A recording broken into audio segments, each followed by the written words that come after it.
Hello, welcome to National Club Golfer. It's the second instalment of our Ryder Cup niggle. This morning, myself, James Savage and Dan Murphy are just going to have a look at the Ryder Cup teams, which we now know the full makeup of. We had 3 picks yesterday from Paul McGinley and Tom Watson. Obviously, Paul McGinley picked Ian Poulter, Stephen Gallagher and Lee Westwood.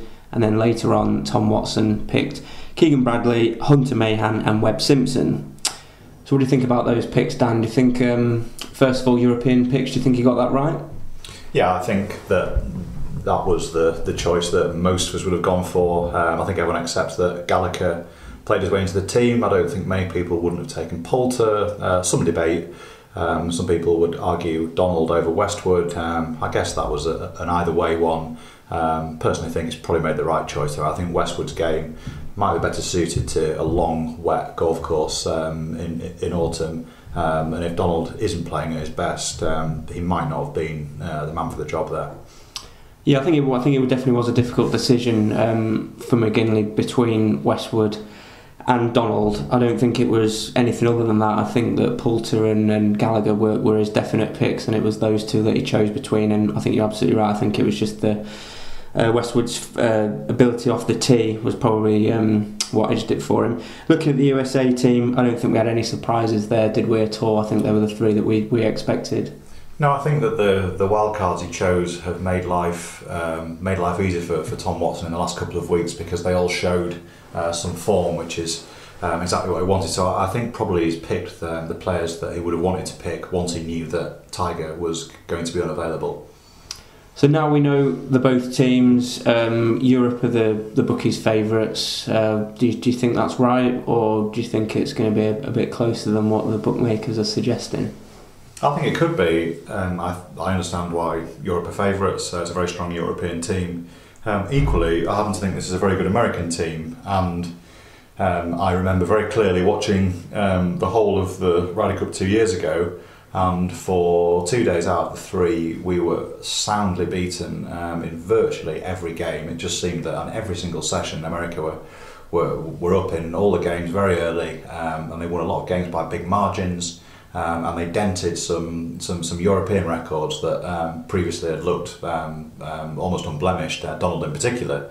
So I think about that, and I look at this American team, which is, I would say, on a level with, albeit without a fit and firing Tiger Woods. But I think this is a similarly strong team with a point to prove, and I don't necessarily think that Europe will have it all their own way.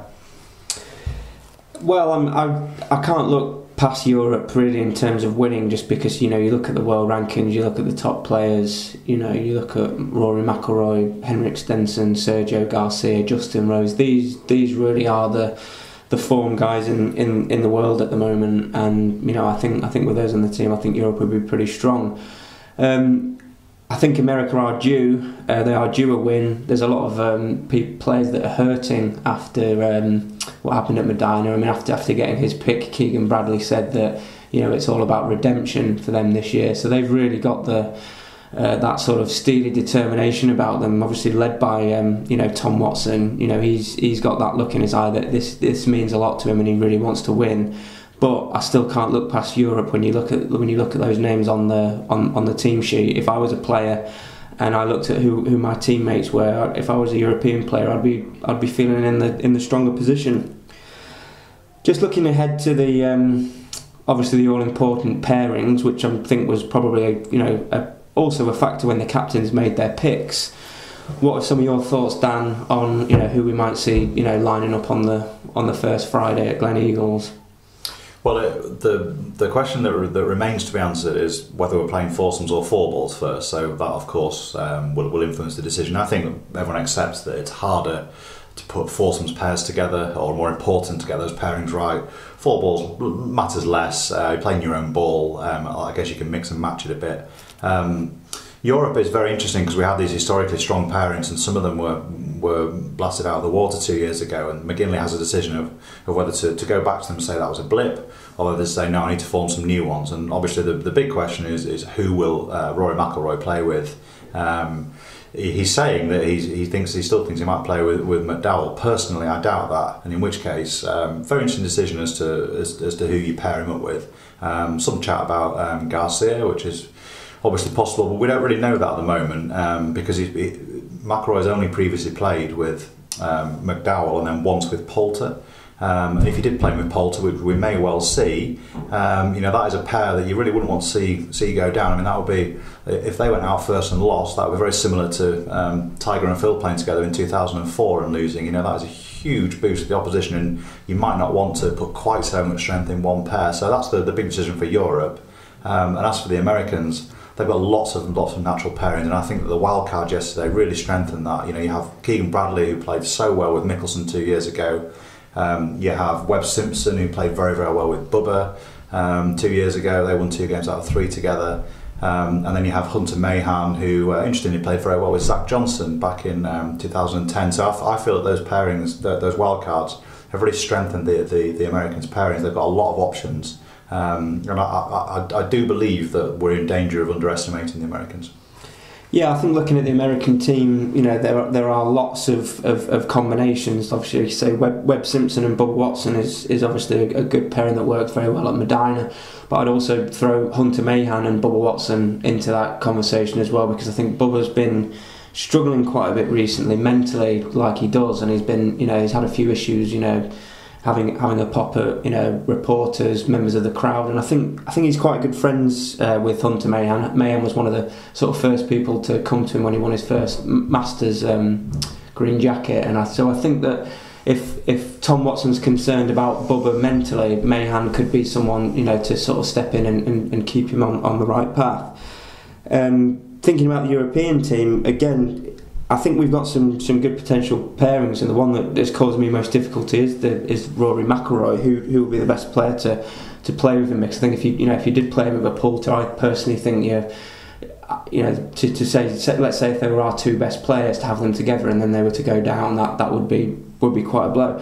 I was thinking about having the possibility of Rory McIlroy and Stephen Gallagher as a pairing, just for the fact that I think that would send the crowd into absolute raptures. When Stephen Gallagher's name gets announced on that first tee at Glen Eagles in Scotland, I think that's going to be quite a special moment, and I think Rory will buy into that. And there's been questions before about whether or not he's up for the Ryder Cup, and I think something like that might get the best out of Rory. And then you've got your likes of Poulter and Rose, which I think has been very successful, and I think it could be successful again. I think Lee Westwood and Jamie Donaldson could work well as a pairing. I think Sergio Garcia and Victor Dubuisson could work as a pair, because Victor Dubuisson is quite a young guy. He's coming into the team. He obviously knows a lot about the Ryder Cup, but if he wants to play against a person that's going to show him everything what the Ryder Cup means, and really sort of learn about the passion of the Ryder Cup, I couldn't think of a better player for him to play alongside than Sergio Garcia.